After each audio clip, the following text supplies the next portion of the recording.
안녕하세요. 최영진 당자내과 의원의 최영진 원장입니다. 자, 오늘부터는요, 우리 노인과 당뇨병이라는 주제로 또 세부 주제를 가지고 하나하나 말씀드리려고 하는데요. 우리나라 노령화 사회죠. 정말 노인 인구가 점점 더 많아지고 있고요. 당뇨병 유병률조차도 30세 이하 하고 65세 이상으로 봤을 때 훨씬 노인 인구 쪽에서 유병률이 훨씬 높아집니다. 그래서 65세 이상의 노인 인구에서 3명 중에, 3분 중에 1분은 당뇨병이다. 어떻게 보면 당연한 얘기인데, 왜 그럴까? 또 이런 연구들을 사실 이런 당뇨병 쪽에서 또 했어요. 아주 건강한 남녀들을 연령대 대비해서 과연 인슐린 분비 기능이 점점 약해지느냐? 이런 연구를 초기에 사실은 굉장히 궁금한 포인트이기 때문에 실제 대규모 연구가 진행된 것이 있습니다. OGTT죠. 그러니까 이제 경구당부화 검사를 한 데이터가 됩니다. 그래서 역시 연령대가 올라갈수록 식후 혈당이 조금씩 더 상승하는 것은 미세하지만 정상이더라도 조금씩 올라가는 걸 볼 수 있죠. 그래서 나이가 드실수록 주로 식후 혈당 쪽으로 조금 나빠질 수 있다. 자, 그럼 인슐린 저항성은 나이가 들면 어떻게 될까요? 예상하시겠지만 인슐린 저항성 나빠진다는 그런 데이터가 있거든요. 워낙 인슐린 저항성에 좀 여러 가지 팩터들이 많아요. 특히 나이가 드시면서 이 체성분인 자체가 변한단 말이에요. 근육량은 줄고 기름은 느는 쪽으로 인슐린 저항성이 악화될 수밖에 없는 그런 체형으로 사실 변하기 때문에 자체적인 그거 체성분 변화에 따른 인슐린 저항성의 악화인지 아니면 정말 나이 그 자체로 인한 시간에 따른 변화에 의한 인슐린 저항성 악화인지는 사실 정확하게 구분하기 쉽지 않습니다.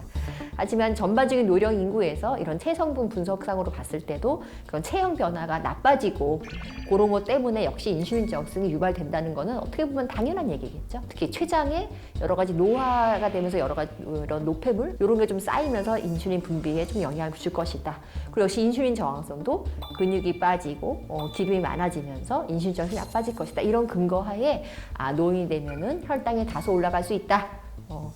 또 저는 근데 개인적으로 그런 생각을 해요. 그러니까 물론 노인 환자에서 당뇨병 진단 유병률 높고 진단된 확률이 높아지지만 사실 정말 병적인 문제, 그러니까 베타스포가 정말 급격히 더 나빠지거나 유전적인 팩터가 있거나 그런 분들은 사실 더 이른 나이에 사실 진단이 된단 말이에요.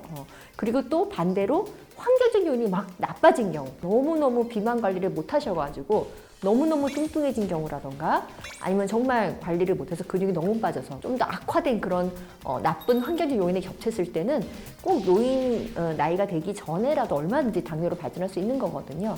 그런 젊은 당뇨로 진단되는 분들은 저희가 정말 여러 가지 베타세포 문제라던가 인슐린 저항성이 좀 더 입각해서 철저한 관리를 요하지만 사실 열심히 잘 하시는데도 나이가 든다는 것 자체로 살짝 혈당이 올라가는 경우가 이렇게 어떻게 보면 노화와 관련된 당연한 코스로서 올라가는 경우가 있단 말이에요. 근데 사실 제가 만나면서 느끼는 거는 이제 노인 환자분들은 일단 굉장히 걱정이 많으셔가지고 당뇨로 진단될까봐, 그러니까 전 단계에 불과한데도 굉장히 두려워하시는 경우가 많습니다. 하지만 너무 제 생각 그렇게 생각하실 필요가 없고 좀 자연스러운 노화의 결과 때문에 살짝 혈당이 올라가는 걸 수도 있기 때문에 너무 걱정하지 마시고 반면에 또 우리가 그런 약점을 가지고 있으니까 당연히 생활요법은 더 신경 쓰셔서 열심히 하시면 당연히 좋겠죠. 자, 그렇지만요. 노화와 진행돼서 당뇨가 오기도 하지만 사실은 당뇨병 환자들은 노화가 빨리 진행되게 됩니다.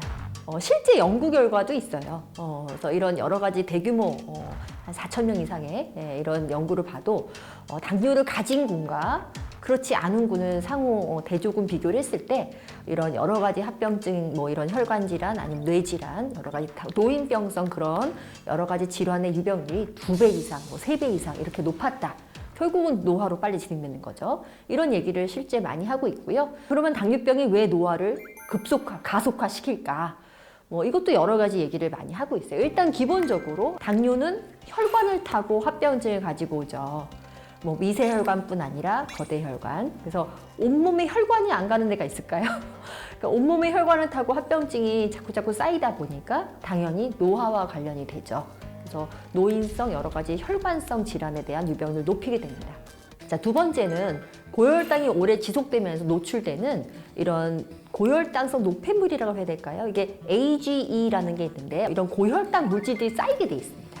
그래서 여러 가지 합병증에도 영향을 미치고요. 실제 노화의 그런 어떤 메커니즘에도 관여하는 게 아니냐 이런 연구도 되어 있어요. 그래서 고혈당에 노출된 시간이 많으면 많을수록 이런 게 영향을 줄 것이다. 이런 얘기도 하고 있고요. 그리고 요즘 노화와 관련해서 또 얘기 나오는 것이 미토콘드리아 얘기를 많이 해요. 미토콘드리아 들어보셨나요? 미토콘드리아가 뭐냐면 사실 뭐 관심 있지 않으면 뭐 몰라도 되는 단어죠. 근데 우리가 이 세포 내에 여러 가지 소기관들이 있는데 주로 에너지 호흡을 하는 기관이 미토콘드리아예요.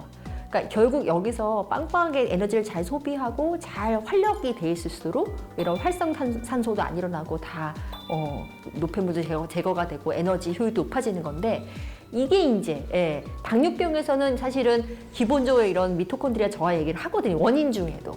그렇기 때문에 당뇨 환자들은 그렇지 않은 분들보다 미토콘드리아의 기능이 떨어져 있을 것이고 또 이런 기능이 노화랑 직결되는 그런 어떤 기전적으로 깔리는 그런 공통 분모이기 때문에 당뇨 환자들이 이런 노화에 좀 더 불이익을 겪을 수 있다 이런 얘기를 할 수 있겠죠. 그 다음에 또 제가 늘 강조드리는 근육 감소 얘기를 해드릴 수밖에 없습니다. 당뇨 환자들은 혈당을 이제 올리고 내리고 좀 급격히 나빠지거나 이럴 때가 있거든요. 늘 말씀드리지만 우리 인슐린이 뭐라 그랬죠? 동화 호르몬이에요. 그러니까 우리가 에너지를 먹어서 흡수시켜주는 호르몬이란 말이에요.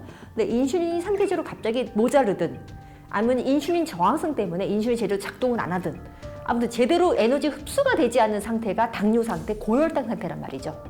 그런 상태가 자꾸 반복되고 이를테면 확 나빠졌다가 이런 상태가 자꾸 노출될수록 뭐가 빠진다 그랬죠? 근육이 빠져요. 근육이. 실제 환자분이 막 당뇨 관리하다가 막 약을 잘 안 먹거나 혈당 관리를 너무 잘 못했을 때 싹 살이 빠져서 오시는 경우가 있단 말이에요. 그런데 다 근육이 빠지는. 근육이 빠지면은 노화랑 관련이 되죠. 근간소증이 유발되기 때문에 당뇨 환자에서는 그런 어떤 위험요인을 깔고 가는 것이죠. 그래서 역시 당뇨 환자들은 더 열심히 노화를 이기고 혈당 관리 열심히 이렇게 하셔야지 더 건강한 삶을 영위할 수가 있겠습니다. 이 영상이 도움이 되셨다면 구독, 좋아요, 알림 설정 부탁드립니다.